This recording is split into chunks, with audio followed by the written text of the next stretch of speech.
Welcome to another creepy story, where reality and the unknown blur together. Tonight we dive into a tale that will leave you questioning everything you thought you knew. But beware, once you start, there's no turning back.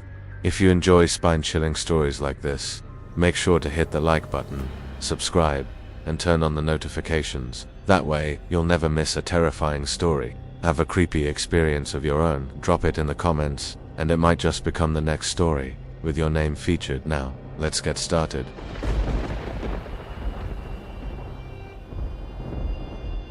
I've spent more years in the operating room than I can count, and yet, it still manages to surprise me.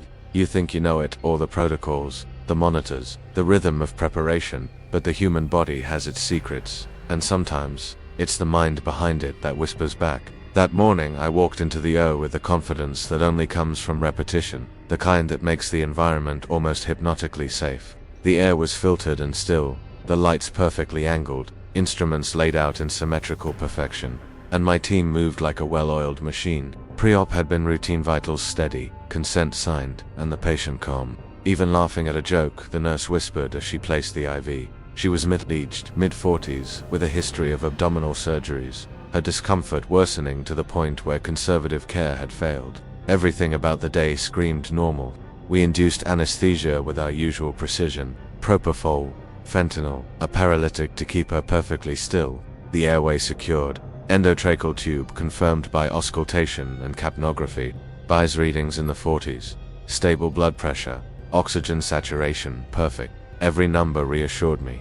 I made my first incision with the ease of routine, hands guided by habit. But then, about 20 minutes in, as I carefully dissected dense adhesions, I felt it, not pain, not a sound, but the sensation of being watched. I glanced down, and my stomach sank. Her eyelids parted slowly, deliberately. Her gaze found mine. There was no reflex, no startle, no twitch of the lips, just eyes, wide, unblinking, tracking me. I froze for a fraction of a second, the kind of pause that feels like hours. Everything screamed that this should not be happening. BIS still in the 40s, heart rate stable, blood pressure calm, anesthesia was deep, and yet she looked at me as if she were fully conscious, a silent presence hanging over the drapes. I alerted anesthesia subtly, and he pushed a small bolus of propofol, deepening the gas. Her eyes closed almost immediately, and I continued, hands shaking imperceptibly as I tried to refocus. For the remainder of the procedure, I couldn't shake it. Every time I looked up, I half expected to see those eyes again. The adhesions felt heavier, the air thicker, as if the room itself had shifted slightly off balance. The scrub nurse, someone I'd trusted for over a decade, later told me she noticed it too.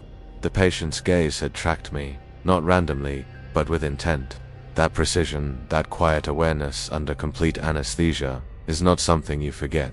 It sits in your mind, curling into the edges of your thoughts when the lights are dim, when the corridors are empty. The surgery concluded without complication. Bowel preserved, hemostasis secure, instruments counted twice. She emerged from anesthesia smoothly, alert and smiling, asking for ice chips. No recall of what happened. Her recovery was unremarkable. Clinically, it was a textbook success. But I carry that moment with me, the brief seconds where someone was present in a way they should not have been. Medicine has taught me to trust data, to rely on numbers, but that day reminded me that the human element cannot always be measured. Weeks later, I couldn't help but replay it. I remembered the green glow of the monitors reflecting in her pupils, the way her eyes seemed to pierce through the sterile bright light. I questioned myself. Was it a rare reflex? Intraoperative awareness is uncommon, and most patients do not remember it, even if it happens. Perhaps it was nothing, but there's a weight in the mind when something breaks the rules you've spent a lifetime perfecting. That weight lingers in the quiet hours, in the moments between patients, in the small silence before the next incision.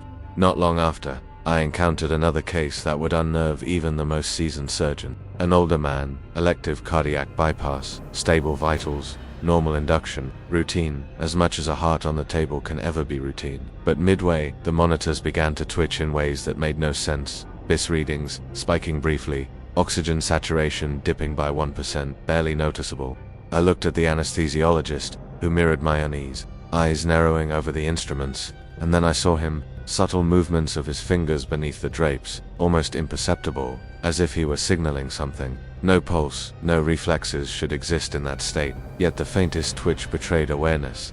We administered additional anesthetic, and the motion ceased, but the unease remained. These moments don't get recorded in charts. They are invisible, but they haunt the practitioner's mind. We are trained to rely on objective signs, to measure everything. And yet, when a patient defies the rules, when the human element pierces the armor of routine, it leaves an imprint. I've had colleagues dismiss stories like this as imagination, as fatigue, as projection, but the weight of witnessing something impossibilized tracking you under the deepest sedation, hands twitching and silent communication does not fade so easily. It lingers in the corners of your consciousness, surfacing in the hum of fluorescent lights, in the smell of antiseptic, in the echo of footsteps down a sterile hallway. I tell you this not to frighten casually, but to warn that even in the most controlled spaces, unpredictability creeps in. The operating room is a temple of logic, but logic is never absolute. The body and mind are more complex than any monitor can capture, and sometimes the things that happen there cannot be explained, measured, or charted. They are only felt, in the marrow, in the spine, in the quiet recognition that the patient was more present than they had any right to be. I continue to operate, of course. I rely on my team, my monitors, my years of training. But a part of me remains vigilant for the inexplicable. The eyes, the subtle awareness, the moments where someone crosses the threshold of consciousness uninvited. They remind me that medicine is not just science. It is also a fragile negotiation with forces we do not fully understand. And every now and then, in the quiet of the scrub room, I feel that presence again, not because the patient remembers, but because I do. Because in the operating room, we are never truly alone.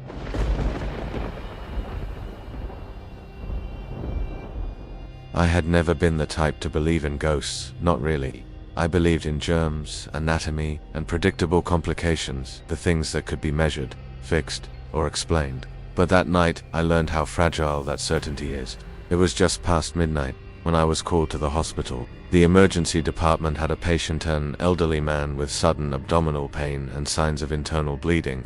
My team was small, tired, but efficient. The patient was pale, barely responsive, yet his vitals held long enough for us to prep the OR. Normally, I thrive under pressure, but the second I entered that room, something was wrong, not with the patient, but with the air itself. It felt heavier, almost like static, like the room was holding its breath. The anesthesiologist worked quickly, sedating him, securing his airway. Heart monitor, steady, oxygen saturation, normal, BICE showing deep anesthesia. Everything was textbook. I made my first incision.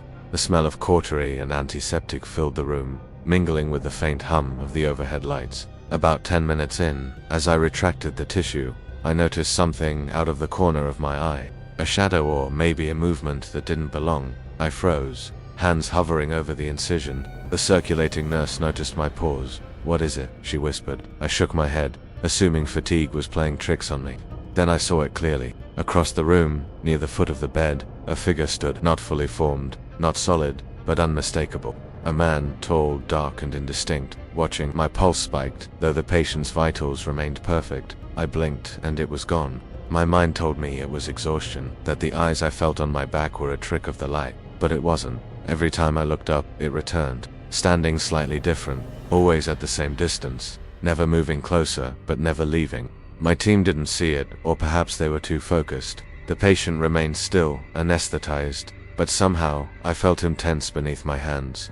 The feeling of being observed, of something knowing the rhythm of our work, became suffocating. I tried to speak, but my voice caught in my throat. I continued the procedure, hands moving mechanically, yet my eyes kept darting to the shadow. It mimicked my movements subtly, tilting its head when I leaned, watching when I paused. I wondered briefly if I had crossed some invisible line, if the patient was a conduit for something I couldn't name. Halfway through, the monitors flickered. Just a brief hesitation in the display, a subtle distortion, enough to make the room feel wrong. The anesthesiologist frowned. "Did you see that?" I shook my head. He didn't need to say it. We both felt it.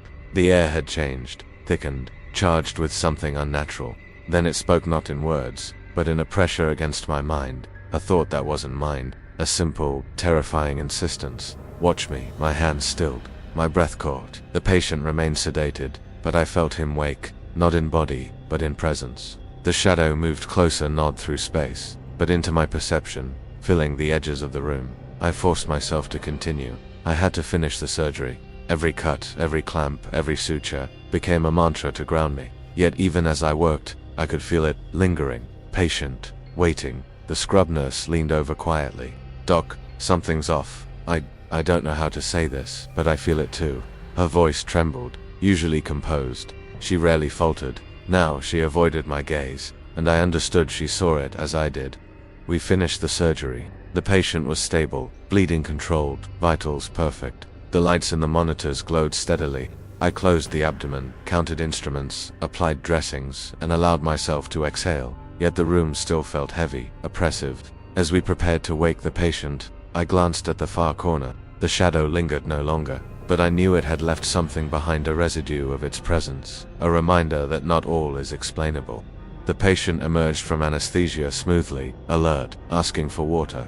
No recall of the events, no awareness of anything abnormal. Yet I could feel him, in a way I can't describe, still watching from beneath the consciousness that was ours alone. I left the OR exhausted, mentally frayed, and in the silence of the hallway, I realized something terrifying. The human body is a machine, yes, but consciousness, awareness, and presence are not so easily confined. Some part of a person, their essence, their attention, their very being can slip past the boundaries we think exist, and when it does, it can watch. I have operated hundreds of times since then. I have never forgotten that night. Every time a monitor flickers, every time an anesthetized patient moves, I feel it, the subtle pull of awareness in a space that should be sterile, a momentary impossibility that gnaws at reason. Medicine teaches us to rely on data, on numbers, on predictability, but sometimes, in the quietest hours, it teaches us something else, that we are never truly alone in the room, and that the human mind can reach out in ways we may never understand. Even now, I think of that figure, the impossibly patient watcher, the way it knew, the way it waited, and the way it disappeared without a trace. I cannot explain it, and perhaps I never will, but I know one thing: the operating room, for all its control, is a place where the impossible can happen, and sometimes, just sometimes, it does.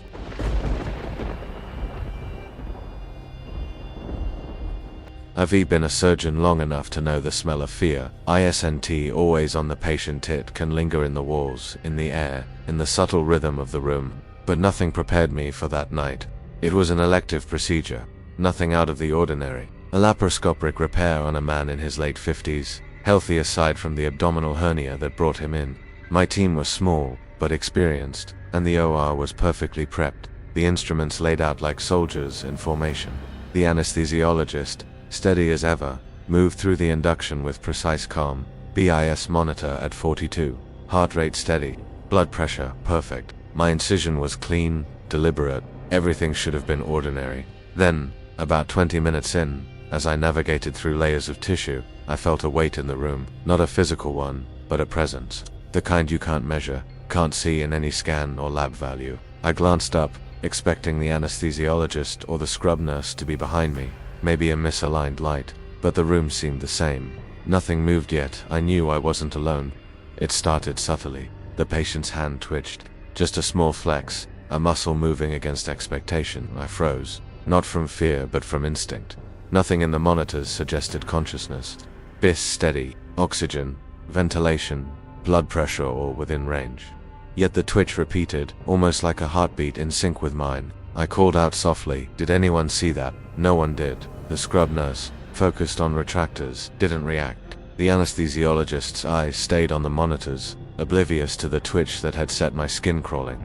Then it escalated. A sound, soft, almost a whisper from the sterile field. Not a voice, not a moan, more like a rasp of breath that didn't match the ventilator. I turned sharply, scanning the room, and for the briefest moment, I saw something at the edge of my vision. A shadow, darker than darkness itself, hugging the far wall. Not moving, but somehow aware, mirroring my own tension, like it was feeding on it. My hands trembled slightly as I tried to focus. I'm a surgeon, I control chaos daily, but this wasn't chaos I could control. I felt it pressing at my mind, probing, curious, patient. Every incision, every clamp, every suture became a mantra, something to anchor me to the real world. Yet even anchored, the weight never lifted. Minutes stretched. Each second felt like a lifetime. The shadow didn't move closer, but I couldn't shake it. My skin prickled. I could sense it. A presence aware of every thought, every twitch of muscle, every rhythm of my heartbeat. I caught a glimpse in the polished metal of a Mayo stander shape behind me, watching, unmoving yet alive. I swallowed the fear, forced my hands to continue. The patient remained anesthetized, perfectly still, but my mind screamed against the impossibility. How could a man under deep anesthesia manifest awareness without any sign on the monitors? Then the instruments clinked, a small noise, yet I could swear it wasn't mine.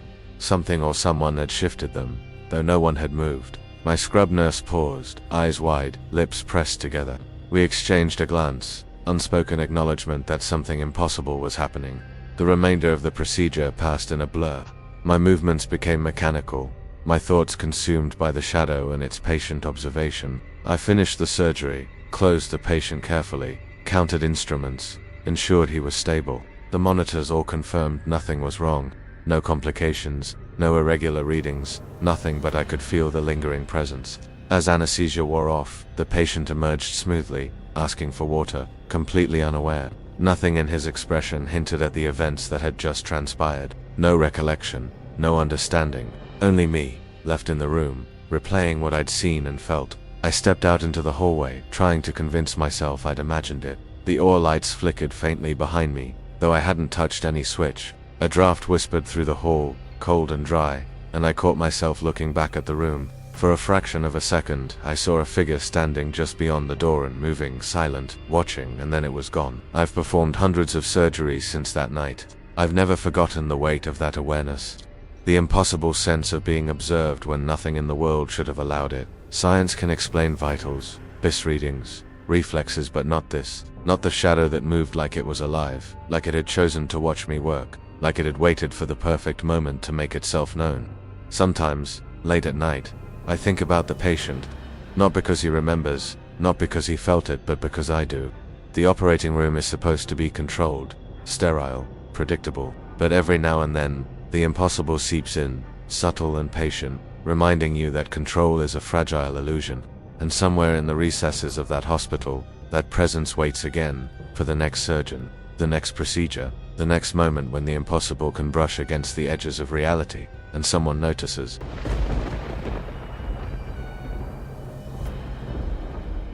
It was a quiet night shift, the kind that feels almost unreal. I had been called in for an emergency appendectomy on a young man, barely 23, no history other than the sudden onset of severe abdominal pain. The emergency department was nearly empty, the fluorescent lights flickering faintly, casting long shadows along the tiled walls. My pager had buzzed, and I arrived to find a patient pale and trembling, clutching his stomach, whispering about a strange sensation of being watched even before he got to the hospital. I shrugged off the notion it happens. Anxiety, pain, the adrenaline of an emergency. But as we wheeled him into the OR, I felt that familiar shift, the one I've learned to recognize after years. The room feels colder, the air heavier, the silence different. Everything began routinely.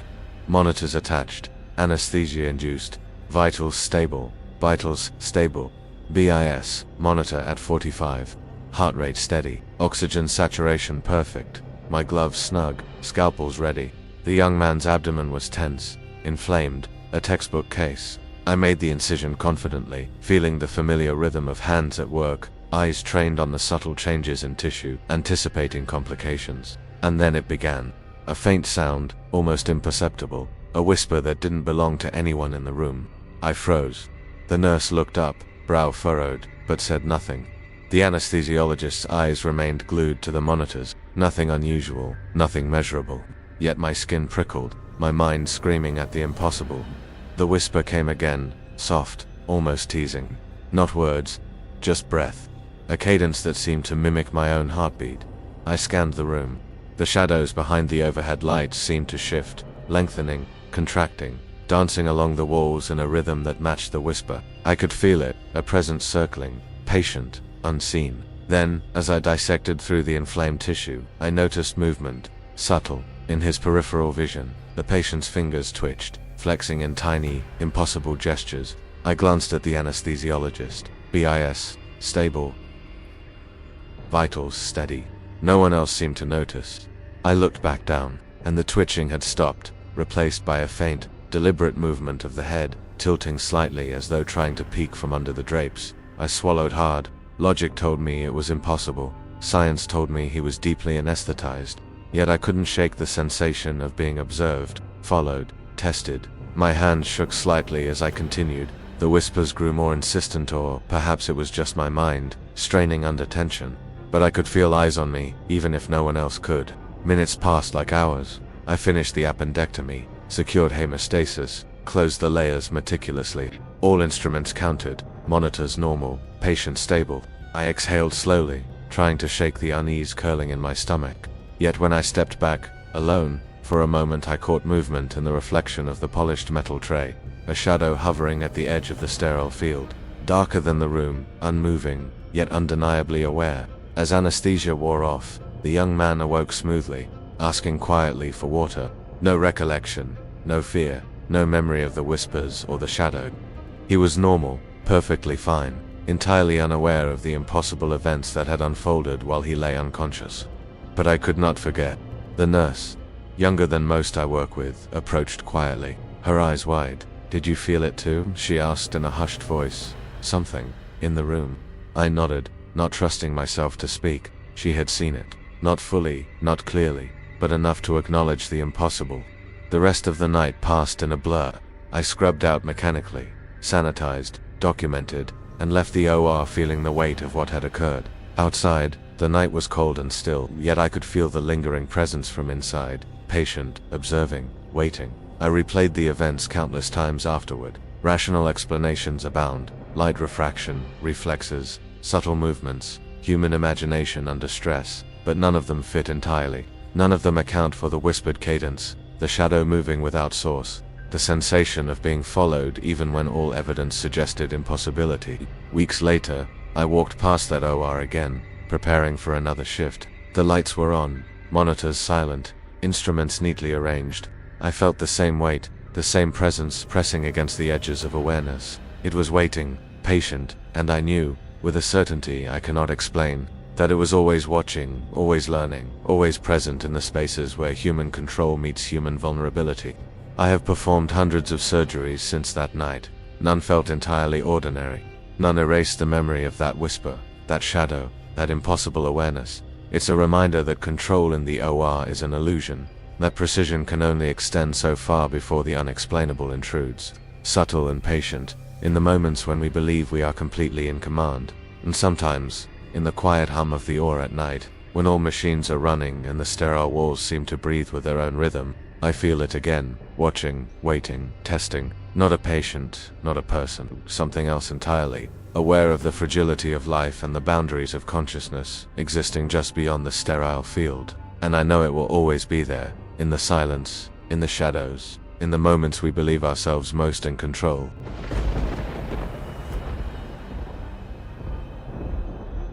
I've been a surgeon long enough to know that some nights in the hospital are different. You can feel it the moment you step onto the floor. The air feels heavier.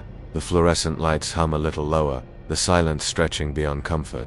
That night, it was a routine night call. A middle-aged man had been admitted for a routine cholecystectomy, his history uneventful, vitals normal. Nothing should have gone wrong, but there's a way the body, or maybe something else, reminds you that normal is never guaranteed. I scrubbed in, gloves snapping into place, scalpel and forceps on the tray. The anesthesiologist nodded, giving the patient the induction medications. I watched as his chest rose and fell steadily. By his monitor reading deep anesthesia, vitals rock solid. The usual calm washed over me, the comfort of a procedure that I've done hundreds of times. Then, midway through the dissection, I noticed it.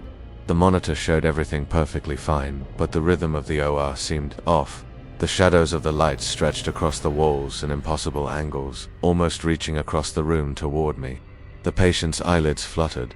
I froze, a reflex, a stray twitch. I shook my head. No, it wasn't that. His gaze, though barely visible beneath the partially closed lids, seemed to anchor on me, not the random darting of reflex. A deliberate stare. My hands trembled slightly as I reached for a clamp. The whisper came again, soft, impossible to place. Not from the patient, not from any of the staff. Something layered itself over the edges of my awareness. I felt it before I heard it, a presence circling, patient, waiting. Then, the impossible happened. The monitors went still for a heartbeat, heart rate, oxygen saturate. I looked to the anesthesiologist. His eyes were wide, his hands hovering over the controls. and then the screens flickered back to life, exactly normal. My scalp pricked. Something had passed through the room, something that didn't follow any rules. I pressed on, trying to maintain focus, but the room had changed. Each instrument I reached for seemed slightly misplaced, just enough to make my movements awkward. The shadow in the corner of my eye shifted, impossible angles bending, as if the walls themselves were breathing. I told myself it was exhaustion. It had to be. Minutes later, as I finished closing the deeper layers, I noticed the patient's fingers move again, flexing subtly. The anesthesiologist leaned over, whispering, "I don't understand." His voice was tight, careful, but the fear in it mirrored my own. I had never seen him unsettled. He never admits fear. But the twitching stopped the moment I blinked, as though acknowledging I had noticed. I completed the closure mechanically, counting instruments twice, checking sutures, all the while aware of the presence moving just beyond comprehension. And then I heard a low, deliberate exhale note from the patient, not from anyone in the room, the kind of exhale that carries intent. My hands froze, my pulse raced. I realized I couldn't see the source of the sound, yet it seemed to occupy every corner of the room. When the patient began emerging from anesthesia, his eyes opened normally. He was groggy, confused, then lucid. No memory of flickers, no awareness of whispers. The anesthesiologist exhaled in relief. "Everything looks fine." But I couldn't look at him. My mind replayed what I had seen, what I had felt. The deliberate attention, the impossible awareness, the flicker of the shadows that had moved like living tendrils. Weeks later, the story haunted me. I returned to the same OR for a minor elective procedure, thinking I was prepared. The room was bright, organized, everything in place. But as soon as I scrubbed in, I felt it again. The same oppressive weight in the air, the faint whispering that I couldn't locate. The instruments seemed to anticipate my movements, shifting just enough to unsettle me. The lights flickered faintly, then stabilized, as if testing my nerves. And then I realized, it wasn't the patient, not entirely. It was the room itself, or whatever inhabits it during those rare nights when the air thickens. It had learned, watching me, learning my habits, my rhythms, testing boundaries. The shadow lurked again, at the periphery of vision, responding to my gaze, but impossible to locate directly. I've told myself it's stress, fatigue, imagination. I've tried ignoring it, explaining it with logic, science, neuroanatomy, but it returns, subtle and patient, in the hum of monitors, the flicker of lights, the twitch of a hand under anesthesia. It doesn't hum, doesn't speak, but watches, always watches. I left the OR that night knowing I could never feel fully in control again. No protocol, no monitor, no skill can erase that presence, that weight, that reminder that medicine is not absolute. The human body is fragile, yes, but our control over the spaces we inhabit, the rooms we dominate, is even more tenuous. And sometimes, in the stillness, in the hum of fluorescent lights and the sterile calm, I feel it beside me, patient, learning, testing. I have stopped pretending I understand. I have stopped believing that normal procedures can ever be entirely safe. I scrub in with caution now, aware of the room, the air, the unseen observer. And sometimes, just before the first incision, I feel the whisper, a breath against the back of my mind, waiting for me to notice. Thank you all for joining me on these journeys. Your support means everything, and I love reading your reactions and personal experiences in the comments. If these stories kept you on the edge of your seat or gave you chills, please hit that like button and consider subscribing for more haunting stories. Have you ever experienced something similar, or perhaps you have your own unexplainable story to share? I'd love to hear your thoughts in the comments below. Each of your stories adds another layer to our growing community of horror enthusiasts. And if you think someone else might enjoy a good scare, don't forget to share this video with them. Stay tuned for more spine-chilling stories. And remember, sometimes the scariest tales are the ones that could happen to any of us. Thank you again for watching, and I'll see you in the next video, if you dare.